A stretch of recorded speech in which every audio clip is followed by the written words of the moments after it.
हरियाणा की राजनीति में एक बड़े मुकाम पर था। इस नेता ने हरियाणा की तस्वीर को बदल डाला था। नमस्कार, मैं हूं गौरव और आप देख रहे हैं खबर खिड़की। उबड़ खाबड़ सड़कें अब हवाई पट्टी की तरह बनने लगी थी। गरीब के घर में उजाला होने लगा था। अफसरों के तेवर में नरमी आ गई और हर आदमी की पुकार सुनना उनके लिए लाजमी हो चला था। ये सब हो रहा था। हरियाणा का हर आम आदमी भी इस शासन से फील गुड की स्थिति में था। मगर न जाने ऐसा क्या हुआ इस नेता के दिमाग में कि ऐसी सनक चढ़ी कि देखते ही देखते ये नायक हरियाणा की राजनीति में आम लोगों के लिए सबसे बड़ा खलनायक बन गया। यहाँ बात हो रही है चौधरी बंसी लाल की। जी, ये वही बंसी लाल थे जिन्हें हरियाणा के निर्माता के रूप में भी जाना जाता रहा है। अब भी अगर बंसी लाल का जिक्र हो रहा है, जिसकी छवि 70 के दशक में एक बड़ी ही डरावने वाले नेता के तौर पर उभर कर सामने आई। आप सोच रहे होंगे कि आखिर चौधरी बंसी लाल ने ऐसा क्या किया जो नायक के रूप में सबके सामने था और वही चेहरा लोगों के लिए भय का पर्याय बन गया। आइए जानते हैं 70 के दशक के वो दास्तान जिसे याद कर आज भी लोग दांतों तले उंगलियां दबा लेते हैं।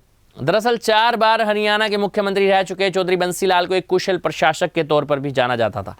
बंसी लाल का उस वक्त दिल्ली दरबार में भी बहुत बड़ा रसूख था। यानी प्रधानमंत्री इंदिरा गांधी और संजय गांधी के वे बेहद करीबी विश्वास पात्र थे।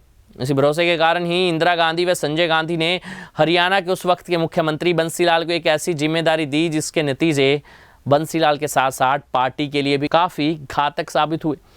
आज हम आपको बताएंगे कि ऐसा क्या कारण रहे कि बंसी लाल को ऐसे खतरनाक दौर से भी गुजरना पड़ा। ये बात है उस टाइम की जब दिल्ली में इंदिरा गांधी की कुर्सी का खतरा मंडराने लगा था। मैडम गांधी को ये साफ अंदेशा हो गया था कि विपक्ष लामबंद हो गया है और आने वाले कुछ ही दिनों में तख्ता पलट सकता है।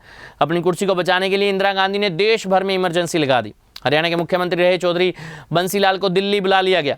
उन्हें देश का रक्षा मंत्री बना दिया गया। विपक्षी नेताओं को जेल में ठूस दिया गया और 25 जून 1975 को देश भर में इमरजेंसी के दौरान ही नसबंदी कानून लागू कर दिया गया।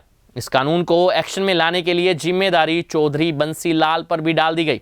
दरअसल इस कानून के पीछे संजय गांधी की बड़ी भूमिका मानी जाती थी और जनसंख्या नियंत्रण के सुझाव पर ही ये कानून बनाया गया था।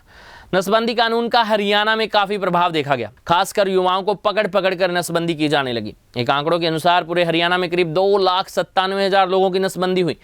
अहम बात यह भी है कि जबरन नसबंदी के उस दौर में ऐसे लड़कों की भी नसबंदी कर दी गई जो उस वक्त कुंवारे थे। ऐसा ही वाकया उस समय काफी चर्चाओं में आ गया जब भिवानी में एक रैली के दौरान बंसी लाल के सामने एक युवक नंगा हो गया था और चिल्लाया कि साहब वह तो अभी कुंवारा ही है और उसके साथ ऐसा क्यों किया गया। राजनीतिक इतिहास के पन्नों में भी इस घटना का जिक्र है और जिक्र इस बात का भी है कि जब उस चुनाव हुए तो लोकसभा में कांग्रेस बुरी तरह से हरियाणा में हार गई। यही नहीं, खुद बंसी लाल भी इन नतीजों को देखकर इस कदर घबरा गए थे कि इसके बाद जब विधानसभा चुनाव हुए तो बंसी लाल मैदान में ही नहीं उतरे और अपने बेटे सुरेंद्र को आज़ाद उम्मीदवार के तौर पर मैदान में उतार दिया। यानी नसबंदी वाला ऐसा दौर था जिसमें हरियाणा का यह नायक बुरी तरह से चुनावों में पिट गया। ये थी हमारी खास रिपोर्ट।